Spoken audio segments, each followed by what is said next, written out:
नमस्कार दोस्तों। ITI electrician के लिए जो हम लोग एमसीक्यू सीरीज चला रहे थे, तो दूसरा चैप्टर का आज लास्ट वीडियो है। इसमें दूसरा चैप्टर समाप्त हो जाएगा। तो आते हैं अगले क्वेश्चन की तरफ, ध्यान से देखिएगा। What is the name of the angle marked x of chisel? मतलब पूछ रहा है ना कि जो एक्स जो प्रदर्शित किया गया है वह किसको प्रदर्शित करना चाहता है। छेनी में एक्स द्वारा प्रदर्शित कोण का नाम क्या है? तो पहला ऑप्शन है कि रेख कोण, की पॉइंट कोण, की क्लियरेंस कोण, की झुकाव कोण।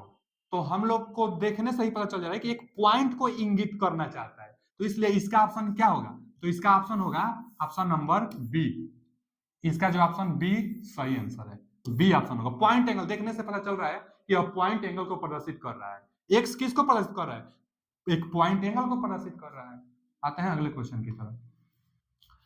पूछ रहा है ना कि what is the use of former chisel? मतलब फॉर्मर छेनी का क्या उपयोग है? चीजल मतलब छेनी होता है, तो फॉर्मर जो छेनी होता है इसका प्रयोग क्या होता है? तो देखिए यही है फॉर्मर चीजल, और ये तो आप सब देखे ही होंगे। क्या होता है कि जो कारीगर होते हैं लकड़ी वाले, इसका उपयोग सामान्य कार्यों में, सामान्य सौंदर्यीकरण के लिए इसका प्रयोग करते रहते हैं।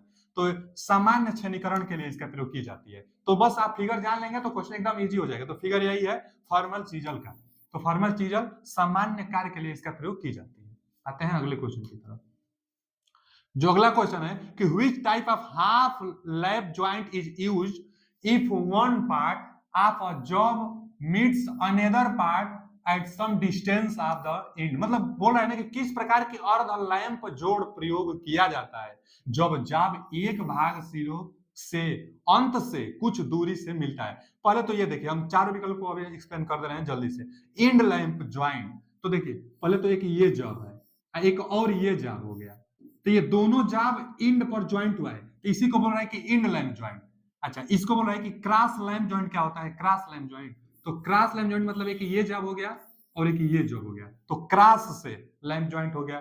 फिर आगे देखा कि मिडिल लैंप ज्वाइंट। तो मिडिल लैंप ज्वाइंट किसको कहते हैं? तो एक मान लीजिए कि देखिए कि ये जॉब हो गया और एक बीच से थोड़ा सा हम लोग ऊपर से ऐड कर दें, तो ये क्या हो गया कि मिडिल से थोड़ा सा ऊपर गया है, तो मिडिल लैंप ज्वाइंट। यही पूछा भी है, ध्यान से पढ़िए एक बार कि किस प्रकार का अर्ध, अर्ध मतलब देखिए हम आधे इधर नहीं लाए हैं, तो किस प्रकार का अर्ध लैंप जोड़ प्रयोग किया जाता है। मेन सवाल तो यहां से कि जब जॉब का एक भाग सिरों के अंत से कुछ दूरी से मिलता है, तो जॉब का एक भाग, जैसे ये जॉब है तो जॉब का एक भाग सिरों के अंत से कुछ दूरी से जाकर मिलता है, तो ये मिडिल लैंप ज्वाइंट। तो इसलिए इसका ऑप्शन होगा मिडिल लैंप ज्वाइंट, मिडिल वाला।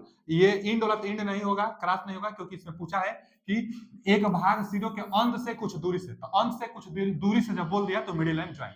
आते हैं अगले क्वेश्चन की तरफ। अब देखिए यहाँ पर 90 बेंड एंड इनसाइड, मतलब बोल रहा है ना कि 90 डिग्री मोड़ और अंदर से निकलने हुए किनारों के लिए। तो कभी भी अगर 90 डिग्री अंश की बात आ जाए तो वी नॉच का प्रयोग की जाती है। यह होता क्या है, जैसे जो बक्सा उक्सा बनाने वाले, जो धातु मेटल वाले जो होते हैं ना मिस्त्री, तो क्या करते हैं ना कि वो अपने अपने यहाँ एक वी नोच बनाए रहते हैं। जैसे मान लीजिए कि यह उनका एक व्यवस्था हो गया, जो वी नोच मतलब मेटल का ही होगा, वी आकृति में कट किया गया होगा, और इसमें ना वो अपने जो डिवाइस होती है उसको 90 डिग्री मोड़ने के लिए इसका प्रयोग करते हैं। क्या करते हैं कि वो मेटल को इसी में फंसाकर और नवा देते हैं, तो आपको दिख भी रहा होगा कि 90 डिग्री यहाँ से बन जाएगा, भी नच रहेगा, तो एक ये और एक ये, तो वो 90 डिग्री मतलब बना लेते हैं मोड़ कर। तो भी नाच रहेगा ना, तो अपने धातु को इसी में फंसाकर और 90 डिग्री मोड़ लेते हैं। तो भी नाच बोलेंगे हम लोग। भी नाच का प्रयोग 90 डिग्री, आगे भी फिर आएगा ये, तो भी नाच 90 डिग्री मोड़ने के लिए। आते हैं अगले क्वेश्चन की तरफ। जो अगला क्वेश्चन है हमारा कि what is the purpose of hem folding, hem folding in sheet metal work? देखिए हेम फोल्डिंग क्या होता है कि जैसे कैसे हम लोग के पास कॉपी किताब होती है तो किनारों पर जिल शादी का कपड़ा लगा दिया जाता है, तो क्या करता है कि वो सुरक्षा प्रोवाइड करता है। उसी तरह मेटल में जो किनारों पर फोल्डिंग कर दी जाती है उसी का नाम है हेम फोल्डिंग। तो हेम फोल्डिंग क्यों की जाती है, चाहे जिल शादी का कपड़ा बुक पर क्यों लगाई जाती है, कॉपी पर क्यों लगाई जाती है, तो सुरक्षा प्रदान करने के लिए। उसी तरह शीट मेटल में भी हेम फोल्डिंग क्यों की जाती है, तो सुरक्षा प्रदान, किनारों को सुरक्षा प्रदान करने के लिए। तो इसमें ऑप्शन हम लोग देख लेंगे, वर्गाकार डिब्बों को बनाने के लिए नहीं, ये बोला है कि शीट मेटल को सरलता से मोड़ने के लिए, ये भी नहीं, काटने के बाद खुरदरे किनारे बनाने के लिए, ये भी नहीं, सीट को क्षति से बचाने के लिए ये सही है। सीट को क्षति से बचाने के लिए हेम फोल्डिंग की जाती है, किनारों से मोड़ दी जाती है, उसी को हेम फोल्डिंग कहते हैं, तो सुरक्षा प्रदान करने के लिए। आते हैं अगले क्वेश्चन की तरफ कि लकड़ी में कौन सा दोष इसकी शक्ति को कम करता है। तो लकड़ी में अनियमितता, अब जो कोई भी लकड़ी हो उसमें अनियमितता हो, मतलब कि कहीं पर जैसे ये लकड़ी है तो देखिए कहीं पर ना लकड़ी मोटी हो, कहीं पर पतली हो, कहीं पर पतला हो और पतला हो, कहीं पर फिर कहीं पर बहुत ज्यादा मोटा हो, तो अनियमितता लकड़ी को मजबूती को कम करता है। तो ये लकड़ी में कौन सा दोष है कि इसकी शक्ति को कम करता है, तो अनियमितता, अनियमितता लकड़ी की शक्ति को कम कर देता है। आते हैं अगले क्वेश्चन की तरफ। अगला क्वेश्चन है कि what is the name of the hammer. इस हथौड़े को, सवाल जो है ये वाला है, इस हथौड़े को किस नाम से जानते हैं। तो देखिए हम आपको सारा हथौड़ा हम लेकर आ गए हैं, बता देते हैं। पहला, दोनों तरफ आपको बाल दिखाई देगा तो ये बाल पिन हथौड़ा होगा। और देखिए एक तरफ बाल तो रहेगा, इन दोनों में बस थोड़ा सा अंतर है, बाल तो दोनों तरफ है, लेकिन क्रॉसपिन हैमर उसे कहते हैं जो इसका जो नुकीला वाला पार्ट होगा वह हॉरिजॉन्टल होगा। देखिए इसको ध्यान से देखिए, इस भाग को आप ध्यान से देखिए, हॉरिजॉन्टल होगा। हम मिटा देते हैं इसको, आप ध्यान से देखिए। जो क्रॉसपिन होगा हॉरिजॉन्टल में होगा और जो स्ट्रेट पिन होगा यह वर्टिकल में होगा। इसको आप ध्यान से देखिए, किनारों पर हम ध्यान से देखिए, आप वर्टिकल होगा। हम जूम भी कर देते हैं इसको हम अभी जूम कर देते हैं। आप ध्यान से देखिए इसको, देखिए इसको, इन दोनों में अंतर को देखिए आप। ये हॉरिजॉन्टल है तो इसलिए क्रॉसपिन, और ये वर्टिकल है, स्ट्रेट है, तो इसलिए उसको हम लोग कहेंगे स्ट्रेट पिन हैमर। और आगे ये भी है तो यहाँ भी हम एक लगाए हैं, देखिए ये वर्टिकल है ना, वर्टिकल है इसलिए ये स्ट्रेट पिन हो गया। अब बाल पिन तो आसानी से आ जाएगा, तो क्रॉस पिन में हॉरिजॉन्टल रहेगा, ये नुकीला वाला पार्ट देखिए, और स्ट्रेट पिन में यह वर्टिकल रहेगा। आप देख लेंगे, बस एक बार देख लीजिए। अब बाल पिन समझ ही लेंगे, तो यही तीनों है, तो बाल पिन समझ ले, दोनों तरफ होला। क्रॉस पिन क्या होता है कि वो वर्टिकल में हो, मतलब हॉरिजॉन्टल में होगा, ये पॉट में होगा। स्ट्रेट पिन में क्या होगा कि वर्टिकल में होगा। और ये क्या है, तो जो बच गया क्ले, ये तो ऑप्शन होगा नहीं, यानी ऑप्शन नंबर ए इसका सही जवाब है। ऑप्शन ए, ये इसमें क्या है ना, थोड़ा सा ये कट भी लगा हुआ है, तो थोड़ा सा कट, ये थोड़ा सा नावा हुआ है, और थोड़ा सा उंगली में जैसे ये कट होता है ना, तो वैसे ये कट यहां से इस तरह है, इस तरह है, ये इस तरह है, तो थोड़ा सा ये कट टाइप का है। तो ये कौन सा ऑप्शन हो गया, ये ऑप्शन हो गया ए। आते हैं अगले क्वेश्चन की तरफ। Which defect in timber is caused due to improve seasoning, मतलब गलत सीजनिंग के कारण लकड़ी में कौन सा दोष होता है, तो गलत सीजनिंग के कारण कपिंग होता है। अब गलत सीजनिंग क्या होता है, तो लकड़ी होती है, लकड़ी में जो फूल होल चाहे डिजाइन बनाने के लिए जो कटिंग की जाती है, अगर वही कटिंग गलत हो जाए, सीजनिंग मतलब जो डिजाइन की जाती है, तो वही डिजाइन के लिए जो कट की जाती है वो गलत हो जाए, तो कौन सा दोष होगा, तो उसको, उससे जो दोष उत्पन्न होते हैं उसको हम लोग कपिंग दोष कहते हैं। लकड़ी की डिजाइन देने के लिए जो गलत हो जाती है उसी को हम लोग कपिंग कहते हैं। आते हैं अगले क्वेश्चन पर कि justice seat point, justice seat pipe जोड़ में एक्स के रूप में चिन्हित थ्रेड का क्या नाम है। मतलब जो एक्स यहाँ पर प्रदर्शित कर रहा है ना, देखिए हम इसको यहाँ बना दे रहे हैं, ये ऐसे है, ऐसे है, ऐसे है, ऐसे है, ऐसे है, और एक्स को इसको पूछ रहा है कि जो एक्स है, एक्स किसको इंगित कर रहा है। तो देखिए दो चीज होता है, एक तो जैसे हमारे पास जो मेटल होती है, तो मेटल मान लीजिए ऐसे होगा, ऐसे होगा सब, और एक मेटल होगा जो ऐसे होगा, ऐसे होगा, ऐसे सब मेटल मान लीजिए बना रहता है। ये मेटल बनाई गई होती है। अब क्या की जाती है ना कि इस मेटल को इसमें लॉक कर दी जाती है, जैसे उंगली को भी लॉक कर लेंगे या बहुत प्रकार से लॉक करने के लिए, तो ये जो मेटल होती है, मेटल को इसमें लॉक करा दी जाती है। तो ये जो होता है, जो ये लॉक इसमें आकर फंसेगा, तो इसको मेल कहते हैं हम लोग, मेल थ्रेड।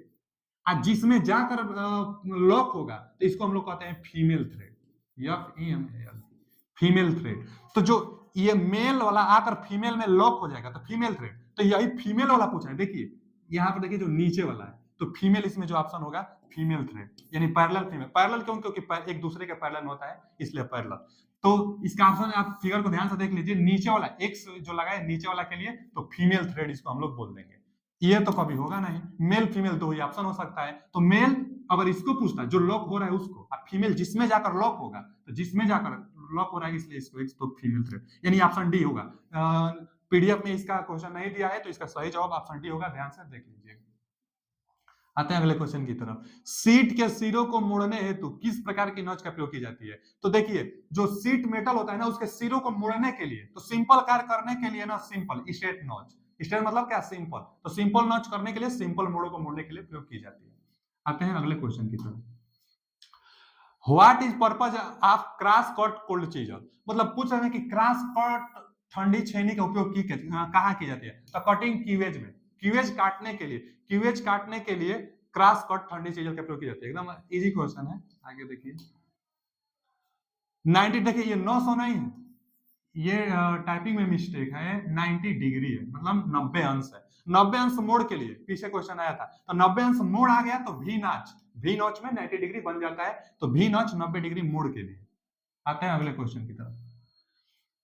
पूछ रहा है ना कि लकड़ी की आंतरिक कटिंग के लिए किस प्रकार की वक्र कटिंग दस्तकारी का प्रयोग जाती है, मतलब लकड़ी की आंतरिक, जैसे बड़ा सा लकड़ी है और डिजाइन दे रहे हैं आप या कुछ भी काम कर रहे हैं और लकड़ी के अंदर की भाग को आपको कट करना है, तो ऐसा ही आरी प्रयोग करेंगे ना जो पतला सा हो, बारीक सा हो और अंदर जाकर कट कर दे।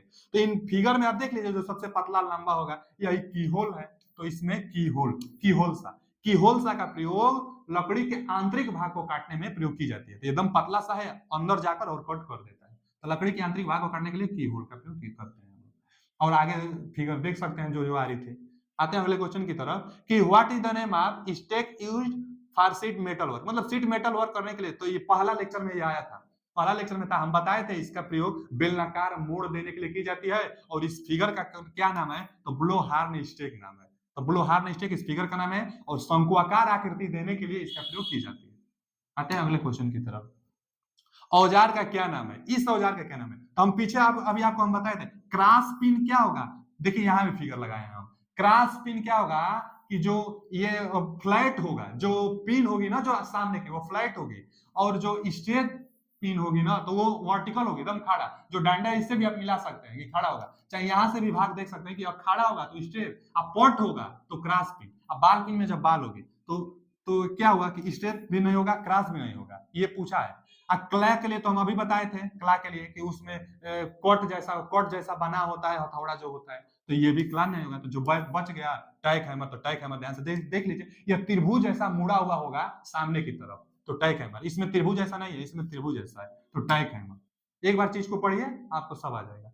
फिर आगे चेन ड्रिलिंग के बाद धातुओं को अलग करने हेतु किस प्रकार की छेनी का प्रयोग की जाती है, मतलब which type of chisel used for separating metals after chain drilling, chain drilling करने के लिए तो वेब चीजल का प्रयोग की जाती है, मतलब कि ये क्या पूछना चाहता है कि जैसे देखिए हमारे पास ना लकड़ी होता है, चैन ड्रिलिंग किसको कहते हैं, इसमें एक आया है ना चैन ड्रिलिंग, तो चैन ड्रिलिंग क्या होता है कि जैसे हमारे पास एक लोहा की ही मेटल है और इसमें से एक डिजाइन आपको कट कर अलग करनी है, तो छोटे छोटे आप कट कर लेंगे, छोटे छोटे जो भी डिजाइन आपको चाहिए छोटे छोटे कट लगा लेंगे, छोटे छोटे कट लगाने के बाद उसमें गोल गोल छोटे छोटे कट लगा ले एकदम पास पास में, तो उसके बाद ना वेब चीजल का प्रयोग करिए, जो वेब चीजल कैसा होता है एकदम, जो हमारे पास पेन है यही पेन होता है, बस यहाँ पर एक रेक्टेंगुलर आकृति होती है और इसी को इसमें बस हम लगाते जाएंगे, सब कट होता जाएगा और फिर अंत में अलग हो जाएगा, तो वेब चीजल का प्रयोग करते हैं। और चेन ड्रिलिंग क्या होता है कि एक चेन टाइप का आप ड्रिल कर लीजिए, इसी को चेन ड्रिलिंग कहते हैं, तो वेब चीजल से ये कट हो जाएगा आसानी से।